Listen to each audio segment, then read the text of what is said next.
একজন লেডি বস তার এক কর্মচারীকে শুধুমাত্র এই কারণে চাকরি থেকে বের করে দিলেন কারণ সে কাজের সময় ফোন ব্যবহার করছিল, কিন্তু তাকে বাদ দেওয়ার ঠিক কয়েক সেকেন্ডের মধ্যেই পুরো কোম্পানির সার্ভার নেমে গেল। সে ছিল কোম্পানির টেকনিক্যাল বিভাগের প্রধান, আর তার যাওয়ার পর কেউই আর ছিল না যে এই বিপর্যয় সামলাতে পারবে। কাস্টমারদের কল একের পর এক আসতে লাগলো। পরিস্থিতি এতটাই জটিল হয়ে উঠল যে যদি 2 মিনিটের মধ্যে সমস্যা ঠিক না করা যায় তাহলে কোম্পানির শেয়ার একেবারে ভেঙে পড়বে। সেই মুহূর্তে পুরো ব্যবসা যেন ধ্বংসের মুখে দাঁড়িয়েছিল। তখনই ওই প্রেসিডেন্ট লেডির মনে পড়ল যাকে সে বের করে দিয়েছে সেই আসলে এই কোম্পানির আসল স্তম্ভ ছিল। সে একাই পুরো সেন্ট্রাল সিস্টেম ম্যানেজ করত, যে কোনো সমস্যাকে মাত্র কয়েক সেকেন্ডে সমাধান করার ক্ষমতা ছিল তার। তাই আগের প্রেসিডেন্ট নিজে তাকে হায়ার করেছিলেন এবং তাকে কোম্পানির অর্ধেক শেয়ার দেওয়ার প্রস্তাবও রেখেছিলেন, শুধু যেন সে কোম্পানিতে থেকে যায়। তার নেতৃত্বেই কোম্পানি সবসময় নাম্বার 1-এ ছিল। কিন্তু আজ যখন প্রেসিডেন্ট একটা ট্রিপে ছিলেন তখন এই অ্যাক্টিং প্রেসিডেন্ট লেডি সেই কর্মীকে বিনা বাক্য ব্যয়ে মুখে পানি ছুড়ে বের করে দিল।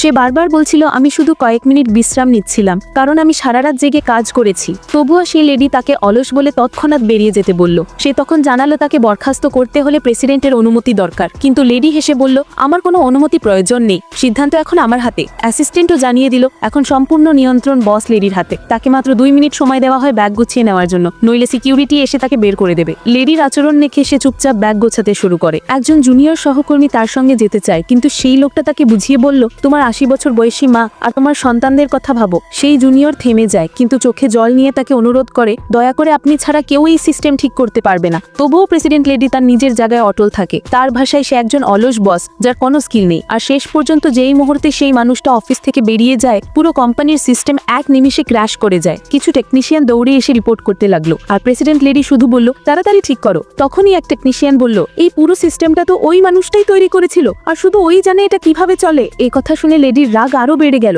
সে রেগে গিয়ে বলল, অবশ্যই ওই সিস্টেমটাই নষ্ট করে গেছে, এটা নিশ্চয়ই ওরই কাজ। ঠিক তখনই তার মনে পড়ে গেল তার দাদুর বলা একটা কথা, এই কোম্পানিতে একজন কর্মী আছে যাকে কখনোই ফায়ার করা উচিত নয়। আর এখন লেডির মনে সন্দেহ জাগে, হয়তো সেই লোকটাই ছিল সে। সেই সময় একের পর এক এমপ্লয়ি এসে রিপোর্ট করতে লাগলো যে কাস্টমারদের কল এত বেশি আসছে যে লাইনের সব সার্ভার ব্লক হয়ে যাচ্ছে, আর যদি দ্রুত কিছু না করা হয় তাহলে কোম্পানির শেয়ার ভেঙে পড়বে এবং পুরো কোম্পানিটাই ধ্বংস হয়ে যাবে। এই কথা শুনে এতক্ষণ যিনি ছিলেন গর্বে অন্ধ, তিনি আবার সত্যি ভয় পেয়ে গেলেন। তিনি সঙ্গে সঙ্গে এক এক্সপার্টের সাহায্য চাইলেন, কিন্তু তিনি জানতেন না যাকে ডাকা হচ্ছে সেই মানুষ যাকে মাত্র কয়েক মিনিট আগে তিনি নিজে অফিস থেকে বের করে দিয়েছিলেন। ওই মানুষটা তখন অফিস বিল্ডিং থেকে বেরিয়ে যাচ্ছিল। ঠিক তখনই তার ফোনে একটা মেসেজ এলো, দয়া করে ইস্যুটা পার্সোনালি এক্সপ্লেন করুন এবং লবিতে দেখা করুন। মেসেজ দেখে লেডির মনে হলো নামটা যেন চেনা চেনা। তবু পাত্তা না দিয়ে তিনি লবিতে নেমে এলেন, আর সেখানেই তিনি দেখতে পেলেন দাঁড়িয়ে আছে সেই মানুষটাই যাকে তিনি ঘৃণার চোখে বিদায় জানিয়েছিলেন। তিনি রেগে গিয়ে চিৎকার করে উঠলেন, তুমি কোম্পানিকে স্যাবোটাজ করেছো? কিন্তু লোকটা একটাও কথা বলল না, সে শুধু চুপচাপ দাঁড়িয়েছিল। তার এই শান্ত আচরণেই লেডির রাগ যেন আরো দ্বিগুণ হয়ে গেল। তিনি দম্ভের সঙ্গে বললেন, তুমি কিছুই না,